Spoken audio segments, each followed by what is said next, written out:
નમસ્કાર દર્શક મિત્રો, હું છું પરમા અનિશા. તમે જોઈ રહ્યા છો લોક સામના ન્યૂઝ. તો જોઈએ આજના સમાચાર અમરેલીથી અમારા રિપોર્ટર સતીશ રાઠોડ સાથે. અમરેલી નગરપાલિકા દ્વારા તથા આરએનબી વિભાગ દ્વારા દોગલી નીતિ અપનાવવામાં આવી છે.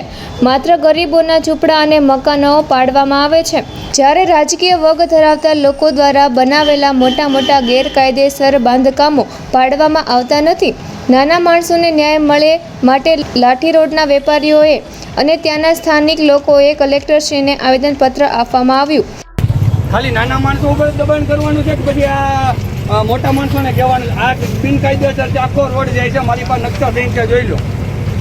હાલ્યો આમાં જોઈ લો, આ નકશા થઈ છે. કોલેજ સર્કલ છે, આ જે કેન્ટીન બનાવી છે બિનકાયદેસર છે. અહીંથી આખો રોડ જાય છે, સુખનિવાસ કોલોનીનો રોડ જાય છે. એ આ લોકો તંત્ર નથી પાડતા, કેમ કે ન્યા તંત્ર દબાઈ જાય છે. તમે આ રજૂઆત કોને કરેલી છે અગાઉ? હા, અમે અગાઉ છે ગૃહમંત્રી સુધી રજૂઆત કરી. અમરેલી કોને રજૂઆત કરેલી છે? કોઈ તંત્રને? આ તંત્રને અત્યારે એસપી ને પાછી ફરીવાર અગાઉ ડિમોલેશન પહેલા રજૂઆત કરેલી છે તમે? ડિમોલેશન પહેલા મેં નગરપાલિકાને રજૂઆત કરી, કલેક્ટરને રજૂઆત કરી અને મેં પ્રાંત ઓફિસમાં બધે રજૂઆત કરેલી છે. છતાં પણ નાના માણસોની ઝૂંપડી કીધા વગર પાડી નાખવામાં આવે છે. અને આ પાછો મેં નકશા સહિત આપું છું. મારી પાસે આરટીઆઈ દ્વારા માહિતી છે કે આ શાંતાબા મેડિકલ કોલેજ અડધો જે રોડ જાય છે એ અડધો બિનકાયદેસર છે. એ રોડ સાફ કરવામાં નથી આવતો. આ કેન્ટીન છે, આ કેન્ટીન ચતુરભાઈ ખૂંટનો જતા કોમર્સ કોલેજ દ્વારા બનાવવામાં આવ્યું છે અને બિનકાયદેસર છે. અહીંથી રોડ જાય છે સુખનિવાસ કોલોનીનો, જેમાં આપ આરટીઆઈના નકશા સહિત જોઈ શકો છો. તો આ કેમ પાડવામાં નથી આવતું? ન્યા તંત્ર કેમ, ન્યા તંત્રની શું તકલીફ થાય છે? ન્યા તંત્રને કોનું દબાણ છે અને કોના આધારે આ ઝૂંપડી પાડવામાં આવી? તંત્રનું કહેવાનું છે કે અગાઉ નોટિસ આપવામાં આવી. અગાઉ નોટિસ આપી જાય, નોટિસનો જવાબ કરેલો, વાંધા અરજીનો જવાબ કરેલો છે અને આ છતાંય કેમ આ લોકો પાડવામાં આવે? તમારું કહેવાનું ઝૂંપડી કાયદેસર હતી જગ્યામાં? સમયાંતરે જગ્યા છે એ કાયદેસર જગ્યા, માલિકીની જગ્યા છે?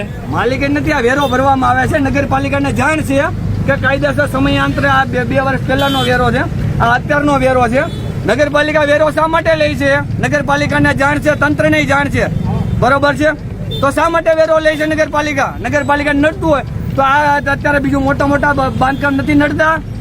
આરએમબી છે ને, આરએમબી ને આરઓડબ્લ્યુ આવે છે, એટલે આરએમબી નોટિસ આપીને આરએમબી પાડે એને 12 મીટર રેન્જમાં આવે. અને નહીં, જે મીટરના રેન્જમાં આવે છે. આવડા કેમ રોડ ખાલી નથી કરવામાં આવતો? આ કેન્ટીન જુઓ તમે, આ બિનકાયદેસર છે અને આ નકશા સહિત મારી પાસે માહિતી છે. અને જે 3 ઓર્ડર કલેક્ટર દ્વારા કરવામાં આવ્યા, એ 3 ઓર્ડરનું કેમ પાલન નથી કરવામાં આવતું? આ 3 ઓર્ડર જે છે, આ 3 ઓર્ડર કલેક્ટર શ્રી દ્વારા પાડવાના ઓર્ડર કરવામાં આવ્યા, આ રોડ સાફ કરવાનો. તો આમાં શાંતાબા મેડિકલ કોલેજનું બિલ્ડિંગ બાંધી દીધું, તો કોના આધારે બાંધી દીધું?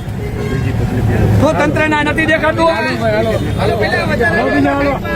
અને જેને આમાં પડ્યું, જે નુકસાન છે એ નુકસાન જેટલા અધિકારીઓ છે એને ભરપાઈ કરવાની રહેશે. તો ફરી મળીશું એક નવા સમાચાર સાથે. ત્યાં સુધી જોતા રહો લોક સામના ન્યૂઝ.